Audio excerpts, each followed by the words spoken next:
Là, il y en a à qui je ne l'ai pas dit. Là, tout le monde se demande pourquoi la canne. C'est que j'ai une vieille blessure à une vertèbre qui est fracturée, puis j'ai jamais pris le temps de la guérir comme il faut. Puis là, elle m'a comme envoyé le signal que c'était le temps de m'en occuper. Donc, j'essaye de faire guérir ça le mieux possible. Et le chandail orange avec la canne, c'est vraiment une coïncidence. Là. Je ne vais pas imiter Jack Layton. C'est vraiment une coïncidence. Puis là, je sais que j'ai l'air d'un vieux grand-père qui va donner des cadeaux de Noël, mais c'est pas ça. C'est juste pour voir tout le monde. Donc, effectivement, merci beaucoup de vous être déplacé un beau samedi pour venir jaser politique. Je pense que c'est de moins en moins fréquent que ça se fasse, mais il faudrait que ça le redevienne. C'est la seule façon de faire de la politique, je pense, d'aller voir le monde, puis d'entendre ce qu'ils ont à dire, puis de jaser, puis de partager nos idées. Donc, je suis bien content de vous voir.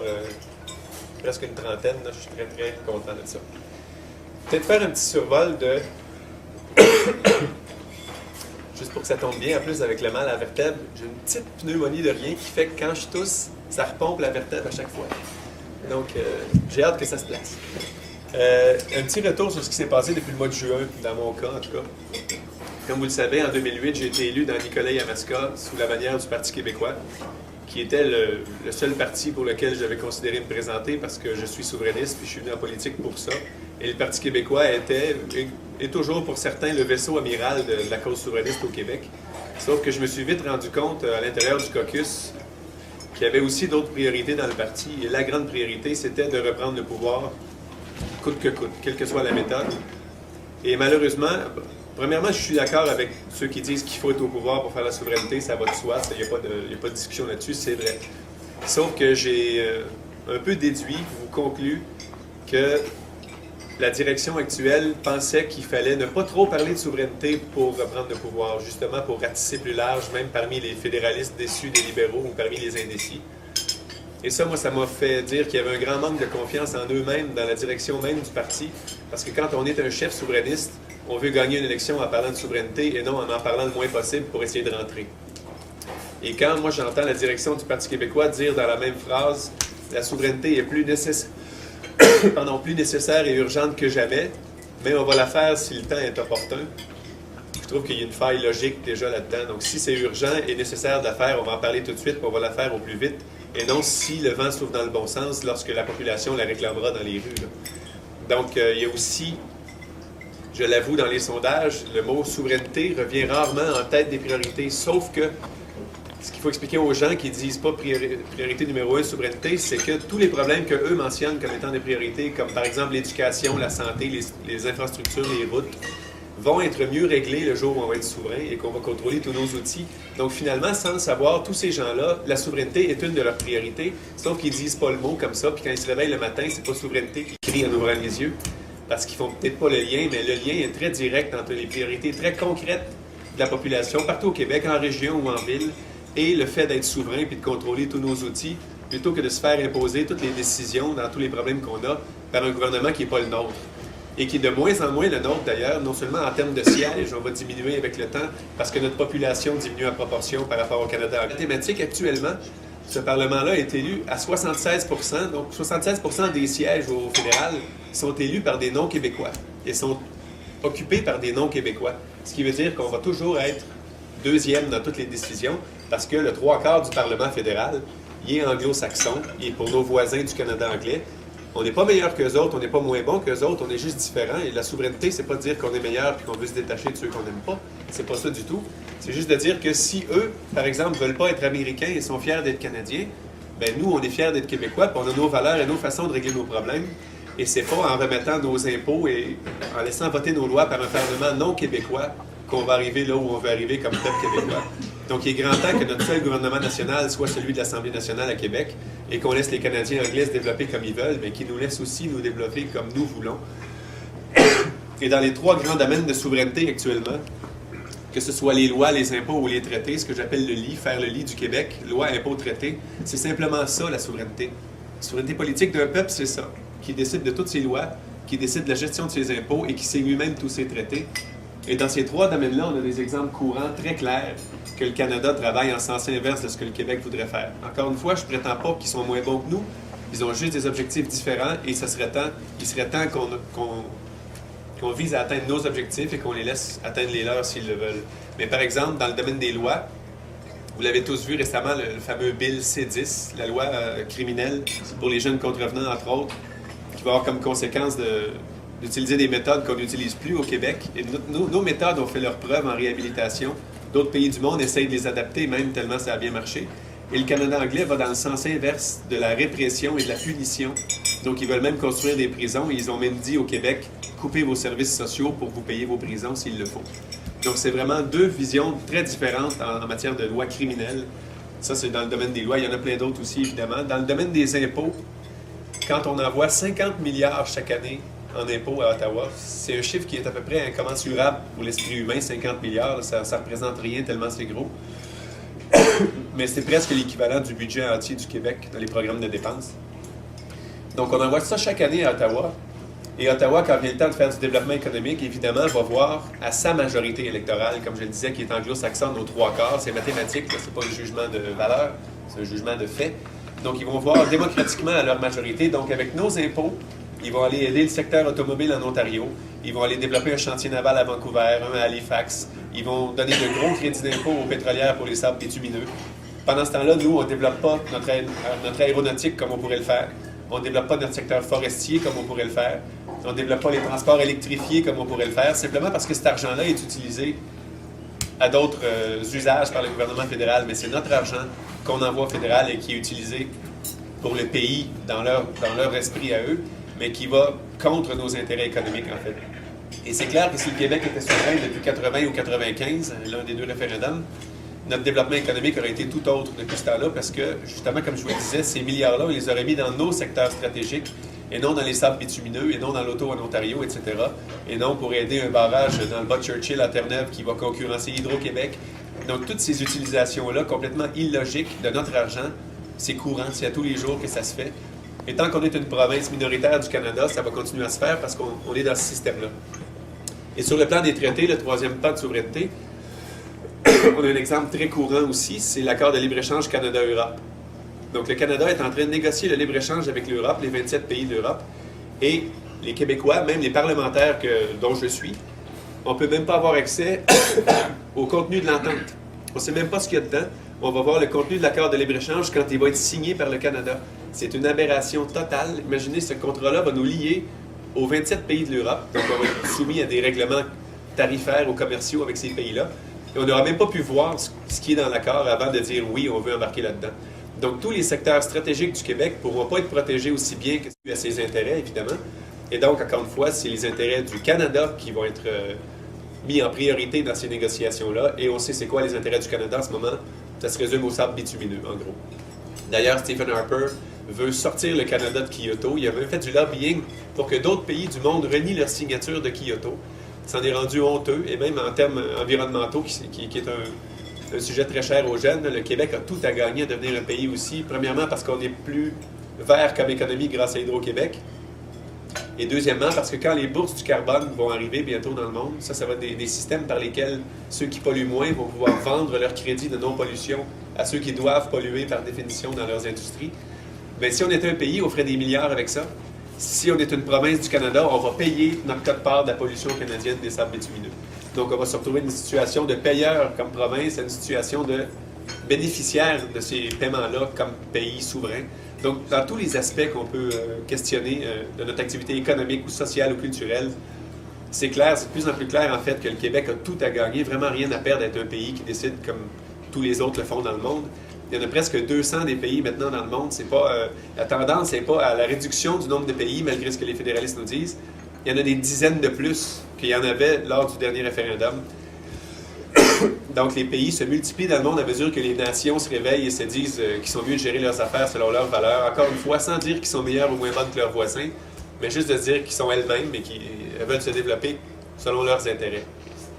Et le Québec est rendu là, ça fait longtemps qu'il est rendu là. On s'est dit non 2 fois. Il faudrait arrêter cette habitude-là, je pense. Et je pense qu'on s'est dit non 2 fois à cause des peurs économiques que les fédéralistes sont très, très bons à nous imposer. Donc, aux 2 référendums, vous avez vu les mêmes discours fédéralistes revenir toujours autour de l'économie. En 80, c'était les pensions de vieillesse. Ils disaient, vous aurez plus vos pensions de vieillesse, alors que c'est notre argent qu'on envoie à Ottawa en impôts qui nous revient en pension. Donc, le jour où on est souverain, on se paye nos pensions et ça finit là. En 95, ils nous disaient, vous ne serez plus dans le G7, quelle catastrophe. Mais les 15 pays les plus riches au monde, il y en a un seul qui est dans le G7, c'est les États-Unis.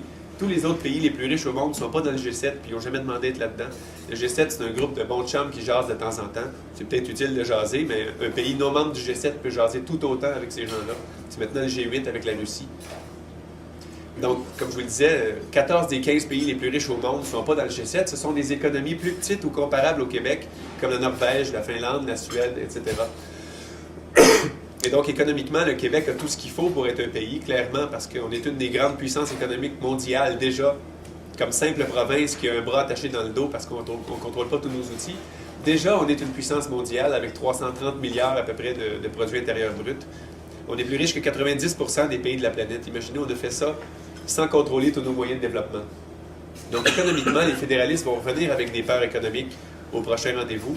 Mais il va falloir cette fois-là leur démonter tout ça à la base parce qu'il n'y a pas un argument économique qui tient debout contre la souveraineté du Québec, il n'y en a pas un. Moi, en fait, le seul argument fédéraliste que je respecte et que je ne veux pas combattre, c'est quelqu'un qui me dit qu'il se sent profondément canadien. Quelqu'un qui émotivement se sent canadien, qui est fier d'être canadien et qui veut qu'on reste une province du Canada. Moi, je me sens pas la mission de défaire cet argument-là, c'est émotif, puis je trouve que c'est pas quelque chose à combattre. Mais quelqu'un qui dit que c'est économique, qu'on va perdre telle chose, qu'on va être trop endetté, qu'on n'aura plus la péréquation, toutes des choses qui sont fausses, qui sont des mythes fédéralistes qui sont très bons à faire perdurer. On ne dépend pas de la péréquation, on en reparlera tantôt si vous voulez. On ne sera pas trop endetté, on en reparlera aussi si vous voulez. Mais bref, tous ces arguments économiques-là se démontent en 2 secondes, puis il va falloir faire ça la 3e fois pour que les Québécois votent selon ce qu'ils veulent, selon leurs envies d'être Québécois ou Canadiens, et non pas selon des peurs économiques fausses que les fédéralistes leur imposent. Tout ça, c'est une grande parenthèse pour revenir à ce qui s'est passé en juin. Donc, en juin, quand j'ai conclu, après avoir fait plusieurs interventions au caucus, en fait, puis auprès de Mme Marois elle-même, quand je suis parti le 7 juin, tout ce que j'ai dit au point de presse, je ne sais pas s'il y en a eu qui ont l'occasion de voir ça, la vidéo sur l'Assemblée nationale, si vous voulez, ou sur mon site web aussi. Tout ce que j'ai dit là, elle l'avait déjà entendu, et mes collègues du caucus aussi l'avaient déjà entendu. Il n'y a eu rien de nouveau là, donc il n'y avait pas de surprise pour eux. Et donc, ce que je disais, c'est que quand j'ai conclu que la direction préférait peut-être ne pas trop parler de souveraineté pour avoir plus de chances de rentrer, moi, ça m'a fait dire que je n'étais plus du tout dans la bonne équipe ou dans le bon bateau. Selon moi, quand on est convaincu des bienfaits de la souveraineté, on a confiance qu'on va gagner en parlant de ces bienfaits-là, puis ça va nous forcer même à en parler de façon plus claire à la population pour aller ratisser plus large, justement. Donc, au lieu de ratisser plus large en n'en parlant pas, donc en abdiquant son rôle de leader souverainiste, je trouve qu'il faut ratisser plus large en parlant mieux et plus souvent pour convaincre plus de monde des faits, en fait. Parce que quand on regarde les faits, le Québec a tout à gagner à devenir un pays. C'est pas un projet de poète rêveur, c'est un projet très concret. Oui, il y a un aspect romantique là-dedans de se dire on va avoir notre pays, mais il y a un aspect très économique et très pragmatique aussi au fait qu'on veut décider par nous-mêmes de ce que sera notre développement selon nos valeurs, avec nos outils, puis on assume toutes nos décisions. Quand elles sont bonnes, on est gagnant. Quand elles sont mauvaises, on s'arrange avec, comme tous les pays du monde. Et ceux qui reviennent en politique, comme François Legault, en nous disant qu'il faut régler nos problèmes avant de devenir souverain, premièrement, il contredit tout ce que lui-même disait jusqu'à il y a quelques mois. François, dans le caucus, c'était un des plus pressés quand on travaillait ensemble. Il disait même, si vous n'êtes pas souverainiste, votez pas PQ. C'est un langage assez clair. Donc, quand il revient en politique en disant qu'il faut régler nos problèmes avant d'être souverain, lui-même avait écrit un document en 2004 qui s'appelait le courage de changer. Et là-dedans, il illustrait noir sur blanc qu'on ne peut pas régler nos problèmes en éducation ou en santé tant qu'on est juste une province qui se fait dire quoi faire par l'autre niveau. Et là, il revient en disant réglons les problèmes avant d'être souverain. Donc, c'est l'inverse de ce qu'il disait. Et si tous les pays du monde s'étaient dit on va régler tous nos problèmes avant d'être un pays, il n'y aurait aucun pays sur la planète. Parce que tous les pays ont des problèmes à régler au jour le jour et le font. La question qu'il faut se poser, c'est est-ce qu'on veut régler nos problèmes selon nos objectifs et est-ce qu'on veut remplir nos beaux projets selon nos objectifs et nos moyens ou on veut tout le temps attendre qu'un autre palier de gouvernement non québécois nous dise comment ça devrait se passer chez nous? C'est ça la question qu'il faut se poser. Et à mon sens, la réponse est claire. Le jour où on va décider de nos choses chez nous avec nos outils, on va s'en tirer pas mal mieux qu'actuellement, même si, évidemment, quand on se compare mondialement, comme disait René Lévesque, le Canada, c'est pas le goulag non plus, là. Puis un des principaux obstacles à la souveraineté du Québec, c'est le relatif confort dans lequel on vit. Les gens qu'on connaît, en général, sont assez bien, ou ce qu'ils veulent dans la vie, donc c'est dur de se dire « je suis déjà bien, pourquoi pousser plus loin ?» Mais je pense que ça ne s'arrête pas à cette question-là. Moi, on pourrait être tellement plus prospère puis avoir un rôle assez important, moi je pense, même sur le plan mondial à jouer, si on était un pays souverain, que je trouve qu'une nation qui a la capacité d'être un pays a le devoir de devenir un pays. Et je pense que le Québec est depuis longtemps rendu là, mais plus le temps avance, plus on est rendu là et plus ça presse, à mon avis. Quoique la distinction souverainiste pressé, on m'a souvent accolé ça, que je suis un souverainiste pressé. Moi, je pense que dès lors qu'on conclut qu'il faut que le Québec soit un pays, il n'y en a pas un qui est plus pressé que l'autre. Tout le monde veut que ça se fasse tout de suite parce qu'on trouve que c'est la meilleure chose à faire. Donc, puis autre chose que j'ai dit en partant aussi, Mme Marois qui parfois dit, et là, c'est pas contre Mme Marois elle-même, c'est juste qu'elle est la chef du PQ, mais quand on dit que le timing est peut-être mauvais pour parler de souveraineté en ce moment, moi, je trouve qu'il n'y a pas de mauvais timing pour parler de souveraineté, il y a juste des mauvais messagers.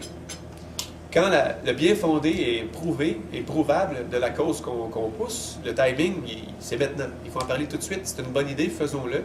Donc, il ne faut pas attendre, comme je disais, que les gens eux-mêmes réclament qu'on fasse la souveraineté.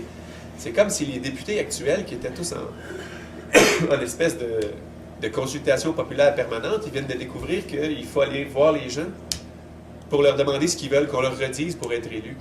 Je pense qu'à un moment donné, il faut aussi qu'il y en ait quelques-uns qui se lèvent en disant « Moi, je pense que ça, c'est une bonne idée. Qu'est-ce que vous en pensez? » Puis ensuite, on affronte l'électorat, c'est tout.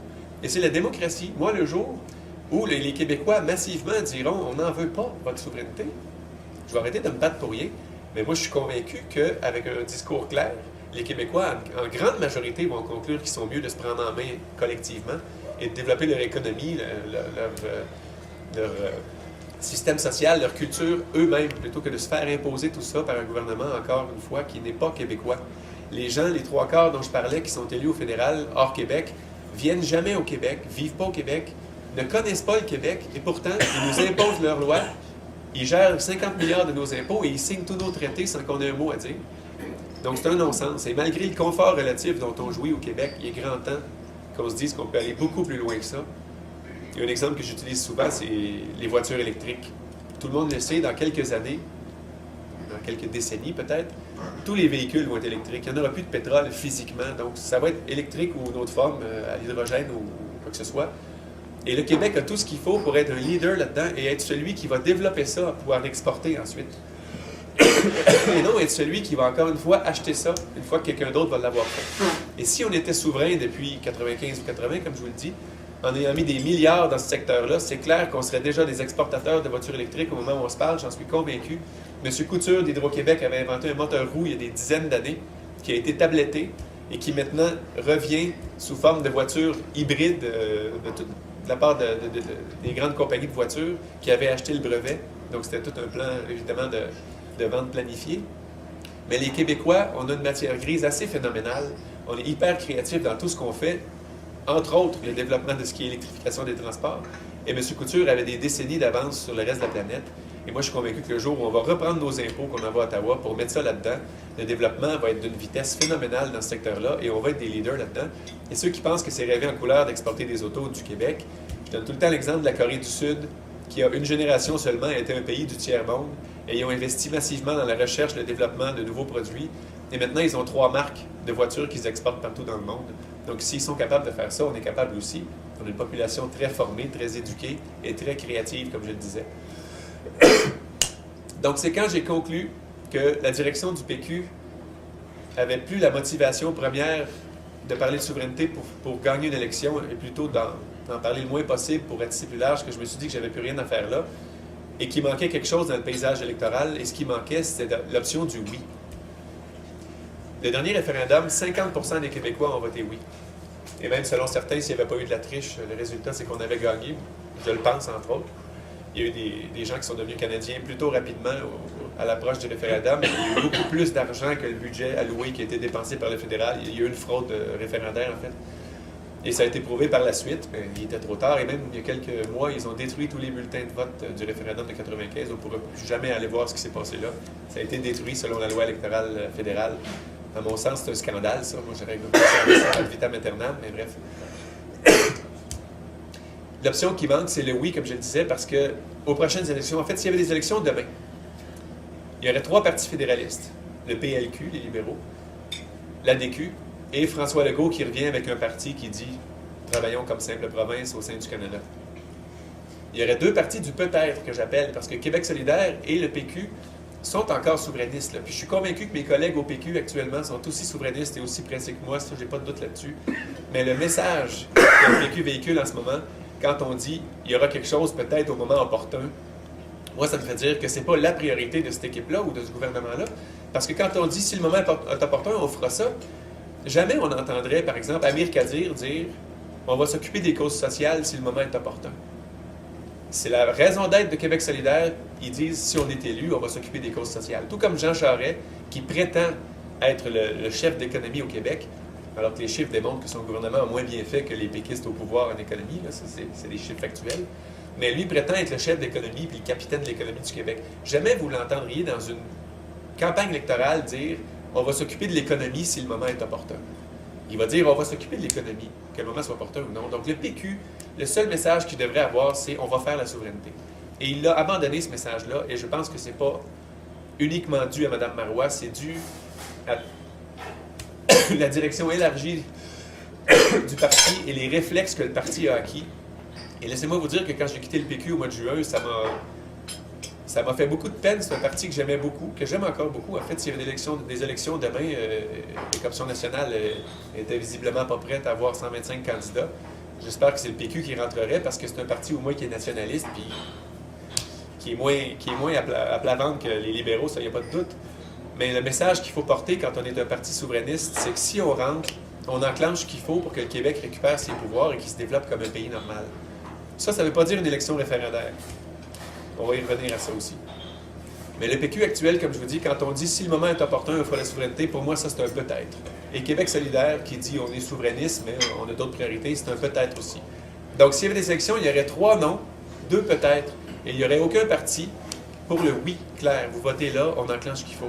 Et c'est ce qu'Option nationale représente, en fait. Je ne sais pas si tout le monde a eu l'occasion de lire la plateforme ici. Si vous ne l'avez pas lu, elle est sur le site web optionnationale.org. C'est une plateforme qui est très brève, très chargée, je dirais. C'est extrêmement ambitieux, mais ça se fait très bien. Une douzaine de pages au lieu de 40-50 comme les plateformes actuelles. Et ce que ça dit, c'est que si Option nationale est élue, par mandat électoral, on récupère le lit du Québec, loi, impôts, traité. Donc, on fait en sorte que le Québec contrôle lui-même tous ses impôts et décide de où ça va aller, dans quel programme. Par exemple, les 95 milliards qu'on annonce en militaire au Canada, bien, n'oubliez jamais que là-dessus, on en paye presque 20, nous, comme Québécois, comme contribuables. De nos impôts qui s'en vont dans l'armement de Stephen Harper, c'est clair qu'on aurait sans doute une force de sécurité civile quelconque comme pays, mais jamais on investirait dans les bombes au rythme où Harper le fait avec nos impôts. Donc, dans tous les plans, si on analysait ça, les impôts qu'on envoie, à quoi ils servent, on verrait qu'on ferait autre chose avec. Et donc, récupérer le lit, ça se ferait par mandat électoral. On ferait en sorte d'avoir tous nos impôts en notre possession, de voter nous-mêmes toutes nos lois, entre autres les lois criminelles qu'on nous impose et qui vont à l'encontre de nos valeurs, et de signer et négocier nous-mêmes tous les traités qui vont nous lier après aux autres pays du monde, comme tous les pays normaux le font en fait. Ce qu'on ferait ensuite par référendum, c'est une constitution. Le Québec n'a toujours pas de constitution.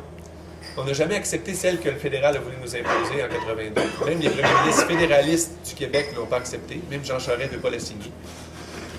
Donc, il est temps que le Québec se dote d'une loi fondatrice et fondamentale qui est une constitution, dans laquelle on mettrait une déclaration de souveraineté, entre autres, avec les valeurs fondamentales d'égalité homme-femme, de laïcité, de justice sociale, etc. Et ça, ce serait soumis à la population par référendum pour être ratifié et pour que la légitimité de la déclaration de souveraineté soit totale et incontestable, en fait. Mais par mandat électoral, ce qu'on fait, c'est énormément de gestes de souveraineté en récupérant le contrôle sur nos lois, nos impôts et nos traités. Et ça, c'est grandement temps qu'on le fasse. Et il n'y a aucun problème de faire ça par mandat électoral. J'ai vu beaucoup de constitutionnalistes. Il suffit d'avoir la volonté politique de le faire et d'avoir un mandat électoral de le faire. Donc, le jour où les Québécois auraient voté pour Option nationale, donc dans quelques mois, j'espère, le jour où les Québécois éliront Option nationale, on aura un mandat populaire à travers une élection de faire ça, rapatrier ces 3 grands pans de souveraineté-là. Et le fédéral ne pourra pas dire qu'on n'est pas légitime parce qu'on vient tout juste d'avoir un mandat électoral de faire ça. Et de toute façon, Harper serait bien mal placé pour parler d'un gouvernement non légitime parce que lui, au Québec, il a reçu 10% du vote des électeurs inscrits à la dernière élection. Donc 90% des électeurs québécois ne sont pas allés voter parce qu'il n'y avait rien qui les intéressait ou ont voté contre Harper avec un autre parti. Donc il est très mal placé pour parler de quelconque légitimité au Québec. On a un seul gouvernement légitime et national au Québec, c'est l'Assemblée nationale, puisque c'est le seul Parlement qui est élu par les Québécois. Parlement fédéral est élu par les Canadiens anglais. Même si on votait à 100% pour le même parti au Québec, n'importe quel autre parti pourrait rentrer au fédéral. Il y a seulement 75 députés sur 308 qui viennent d'ici. Donc, tous les autres peuvent se décider la majorité qu'ils veulent. Notre vote est presque perdu au fédéral, en fait.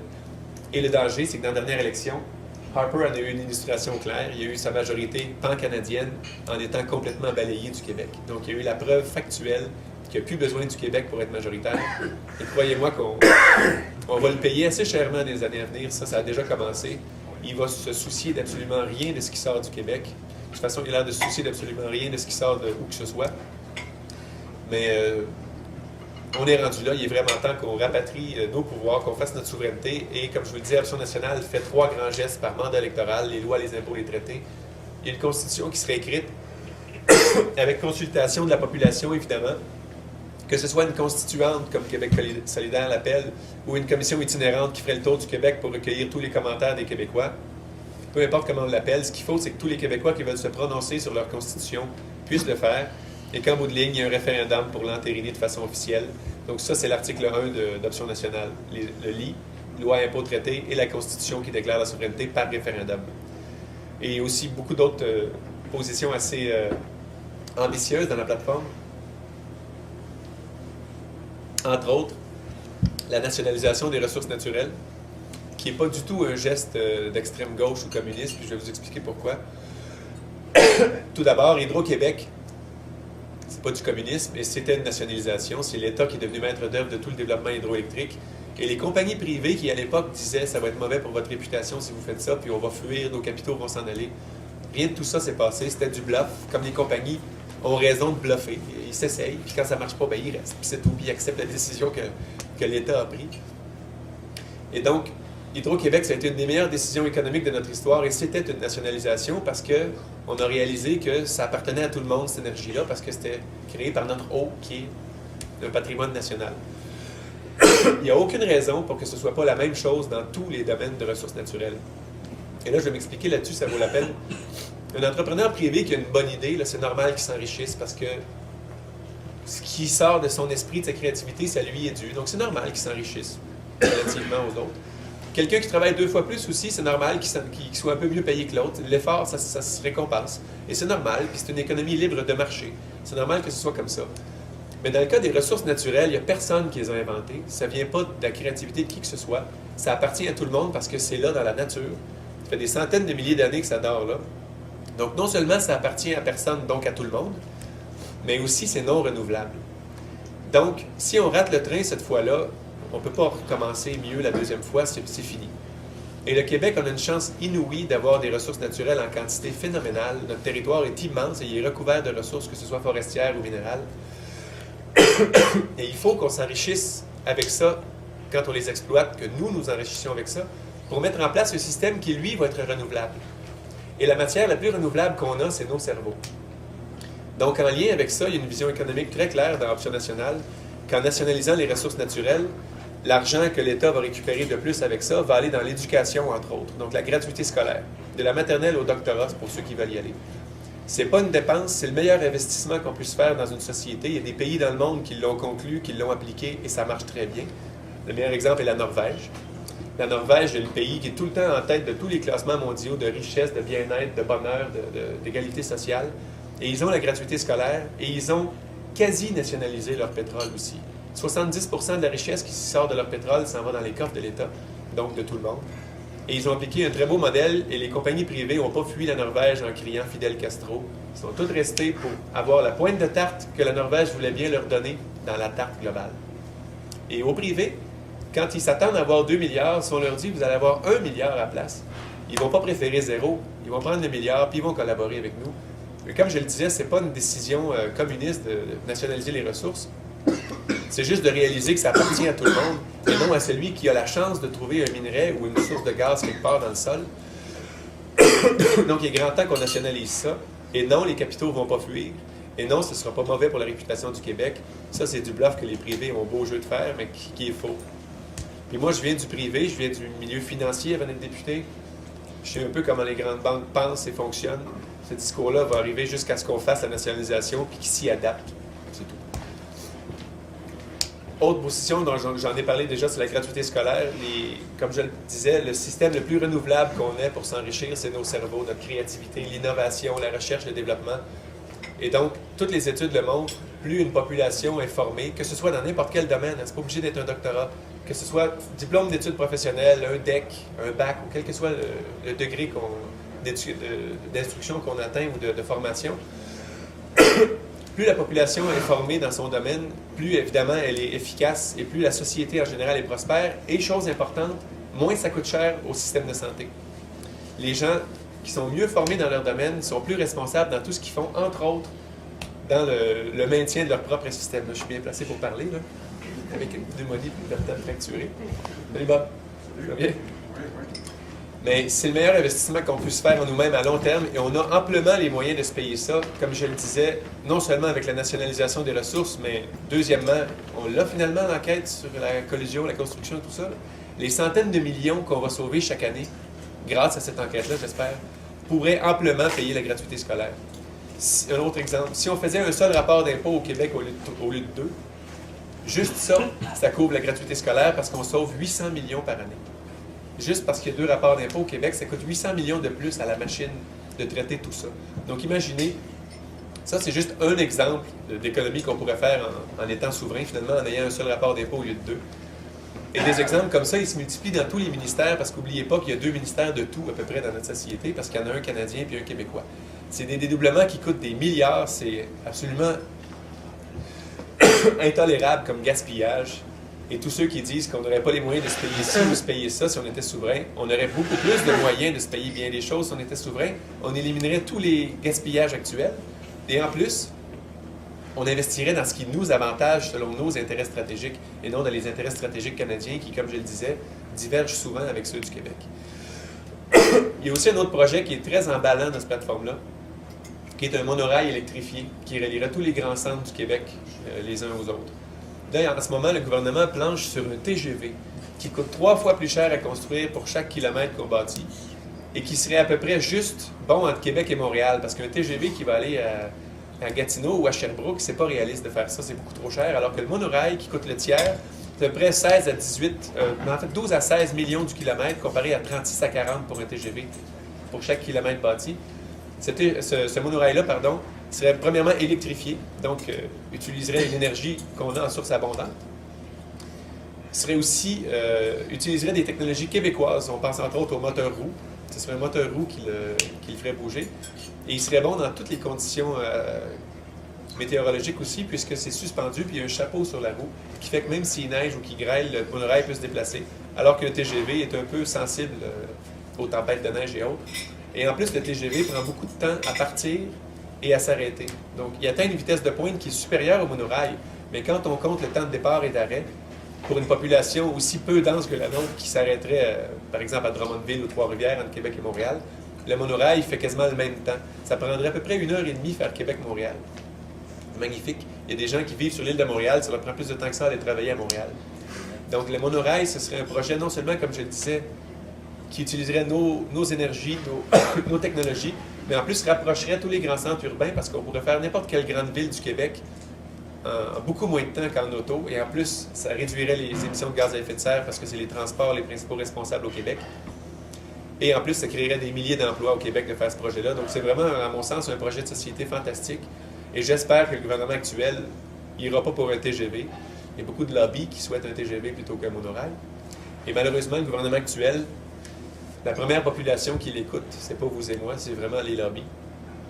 Et j'espère donc qu'il n'y aura pas grand-chose d'investi ou de gaspiller là-dedans avant qu'un autre gouvernement décide d'aller vers un monorail plutôt qu'un TGV, parce que c'est évident qu'on ne construira pas un monorail à côté d'un TGV. S'il y en a un qui est démarré, on va être pris avec.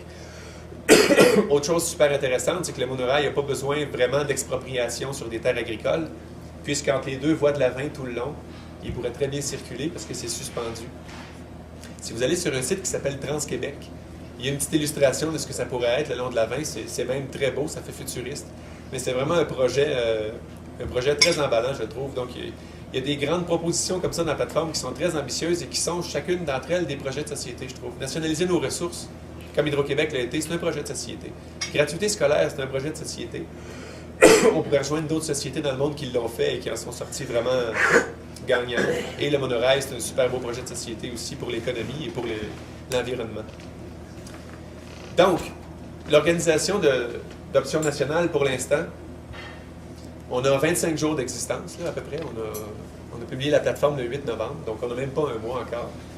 Il y a des enthousiastes qui trouvent que ça va pas assez vite. J'en fais partie aussi, mais je trouve qu'en 25 jours, on a quand même réalisé des choses assez phénoménales pour un nouveau parti. On a des militants d'un peu partout au Québec qui attendent le signal pour monter les structures dans chaque circonscription pratiquement. Et d'ailleurs, à partir de lundi, on va avoir un directeur général à temps plein qui va... il y a encore des petites tâches à finir à son autre emploi, mais pour le mois de décembre et janvier, il va consacrer l'essentiel de son temps à mettre en place officiellement les structures partout au Québec. Il s'appelle Florent Michelot, je pense qu'il y en a qui le connaissent. Et donc, il va travailler à temps plein pour Option nationale en décembre et janvier. Et par la suite, on va voir comment on réorganise son temps parce que, comme je disais, il y a des tâches à terminer à son employeur actuel. Et à mesure que le financement avance, évidemment, dans Option nationale, on va avoir plus de permanents. Donc, pour l'instant, on va commencer avec une personne qui va centraliser ce qui se passe.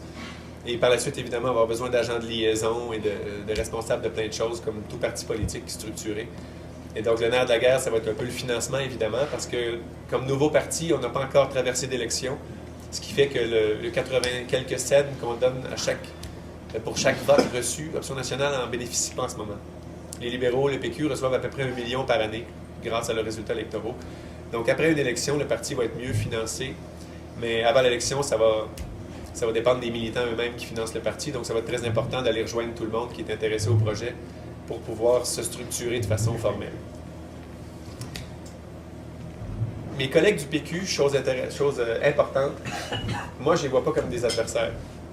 Eux nous voient vraiment comme des adversaires. D'ailleurs, pendant un bout de temps, ils tiraient plus sur moi que sur Jean Charest. Moi, ça me désolait de voir ça. Mais bref, je vois tous les souverainistes comme des collègues et on a toujours dit à Option nationale, d'ailleurs, que le jour où un autre parti aurait le même message clair de dire si on est élu, on enclenche ce qu'il faut, on va collaborer, s'il faut, ce sera une fusion. Mais Option nationale veut faire avancer la cause. C'est pas du tout un égo trip d'un gars qui veut être chef de quelque chose. Moi, ça m'emballe pas d'être chef, je veux juste parler de souveraineté puis faire avancer la chose. Donc, le jour où un autre parti va dire la même chose, avoir le même message que nous, on va collaborer puis se rapprocher parce qu'au même message, au même oui, il faut qu'il y ait un seul parti. C'est évident. Sauf qu'actuellement, le PQ dit peut-être. Et on peut l'interpréter comme on veut. C'est vraiment un peut-être quand on dit la souveraineté est nécessaire, mais on la fera si le moment est opportun. Donc moi, ça me laisse penser qu'ils se contenteraient tout à fait de gouverner le Québec et de laisser le temps passer. Et ça, c'est un problème à mon sens. Parce que je considère qu'un gouvernement soi-disant souverainiste qui reviendrait au pouvoir sans faire avancer le projet, ce serait pire que d'attendre une élection de plus qu'un gouvernement vraiment décidé enclenche ce qu'il faut en arrivant. Parce que dans la tête de la population, de voir des souverainistes au pouvoir qui gouvernent en provinciaux et qui s'en font pas trop avec la souveraineté, bien, ça donnerait raison à François Legault qui dit que les gens sont rendus ailleurs et ne veulent pas en parler. Moi, je ne suis pas d'accord avec ça. Les gens ne sont pas rendus ailleurs, mais sont tannés d'en entendre parler de temps en temps, coup-ci, coup-ça, puis d'en entendre parler juste dans un discours à des militants et des choses comme ça. Donc, je pense que les gens, dès qu'on leur parle de souveraineté et qu'on leur explique concrètement, dans tous les domaines, pourquoi ils vont être mieux servis eux-mêmes, sont très intéressés par la souveraineté. Et les médias essaient de nous faire comprendre le message inverse. Les médias mettent vraiment la souveraineté en bas des sondages. Et ils auto-réalisent. En anglais, ils ont un bon terme pour ça, self-fulfilling prophecy. Donc, on prédit quelque chose, puis on travaille tellement fort pour que les gens pensent ça que ça arrive. Et on peut dire que les médias ils sont en mission, on peut dire, pour dire que la souveraineté, c'est chose du passé ou qu'on y reviendra un peu plus tard. Et moi, ce que j'ai vu depuis que je suis député, j'ai rencontré des milliers de personnes là, depuis 3-4 ans. Quand on parle de souveraineté de façon claire, tout le monde s'y intéresse. Et les seuls, vraiment, qui restent fédéralistes à la fin de tous ces arguments-là, c'est ceux qui sont émotivement attachés au Canada, comme je le disais, et qui se sentent canadiens. Et ça, on ne peut pas lutter contre ça. Puis moi, je respecte ça à 100%. Sauf que la proportion de fédéralistes qui sont comme ça, les gens ne pourront jamais croire que c'est 50% de l'électorat. C'est vraiment une minorité de fédéralistes qui se sentent profondément canadiens. La plupart des fédéralistes, c'est parce qu'économiquement, ils ont des doutes qu'on pourrait le faire, la souveraineté. Et au contraire, on a tout à gagner, on n'a vraiment rien à perdre, on a tout à gagner. On deviendrait une des économies les plus prospères de la planète, j'en suis convaincu. Ne serait-ce que par les ressources naturelles, mais une en particulier, l'eau potable qu'on a chez nous. On a 3% de toute l'eau potable de la planète et on n'est même pas un dixième de 1% de la population mondiale. Donc, on a en moyenne 30 fois plus d'eau potable que la moyenne des autres pays de la planète. Donc, c'est phénoménal, notre richesse là-dedans. Et croyez-moi que notre poids diplomatique dans le monde comme pays serait beaucoup plus fort que notre poids démographique dans le monde comme pays à cause des richesses dont on dispose ici et à cause de nos positions qui sont raisonnables aussi. Je vais prendre des questions. Tantôt, on va jaser. Juste terminer là-dessus. Je vous disais tantôt que la souveraineté, c'est pas juste bon pour les Québécois, ce serait bon pour la planète, à mon avis. De plus en plus, les décisions se prennent dans des forums internationaux. Donc, les gens qui pensent que la mondialisation fait que la souveraineté est moins nécessaire, au contraire, ça la rend d'autant plus nécessaire parce qu'il faut être assis à ces tables-là pour faire entendre notre voix. Et de plus en plus, il y a des votes qui sont pris dans tous les domaines d'activité. Et il n'y en a pas trop des voix raisonnables dans ces votes-là. Il y a tout le temps des États qui se mettent en clan puis qui font des choses qu'on sait très bien être incorrectes pour des raisons économiques ou diplomatiques mal fondées. Et le Québec serait une voix raisonnable de plus dans tous ces votes-là. Et je pense qu'on aurait un rôle à jouer de mobilisation presque des autres nations parce que, comme je vous le disais, la plupart des pays riches nous ressemblent, les pays les plus riches. Ils sont plus petits ou comparables au Québec en taille de population. Et on serait vite dans un groupe de pays qui comptent énormément sur la planète. Et je suis sûr qu'on a un rôle à jouer mondial, non seulement national en devenant souverain. Et je vous disais, les populations, là, le Québec n'est même pas un petit pays, un petit peuple en nombre. Hein. C'est souvent le dernier argument qu'on donne quand on dit que le Québec était peut-être un petit peuple. Il ne l'est plus économiquement parce qu'on est plus riche que 90% de la planète déjà, en contrôlant même pas notre développement. En territoire, on est immense. Je le dis souvent, l'Union européenne, c'est 27 pays. Il y a 27 pays qui composent l'Union européenne. Si on en prend 22 des 27 ensemble, c'est encore plus petit que le Québec. Donc, le Québec est immense et il est recouvert de ressources. Donc, économiquement et territorialement, disons, on est une méga puissance. Et même sur le plan de la population, c'est souvent le seul pan où les gens pensaient qu'on était peut-être un petit peuple. Mais on est un peuple moyen à grand parce qu'il y a plus de pays dans le monde qui sont moins populeux que le Québec qu'il y en a qui sont plus populeux que le Québec. Il y a 193 pays reconnus. Il y en a 105 dont la population est inférieure à la nôtre. Donc, il n'y a pas d'argument, il n'y a aucun argument pour dire que le Québec n'est pas prêt, n'est pas assez quoi que ce soit pour être une nation extrêmement prospère. Donc, je sais ici que c'est peut-être pas tous des gens acquis à la cause d'Option nationale, mais j'imagine qu'il n'y a pas beaucoup de fédéralistes. Donc, vous êtes pas mal d'accord avec tout ce que j'ai dit. J'aimerais ça vous entendre jaser. Si vous avez des questions sur comment ça se passe à Québec ou qu'est-ce qui s'est passé, si vous voulez des précisions sur pourquoi j'ai quitté le PQ ou comment ça se passe là-bas.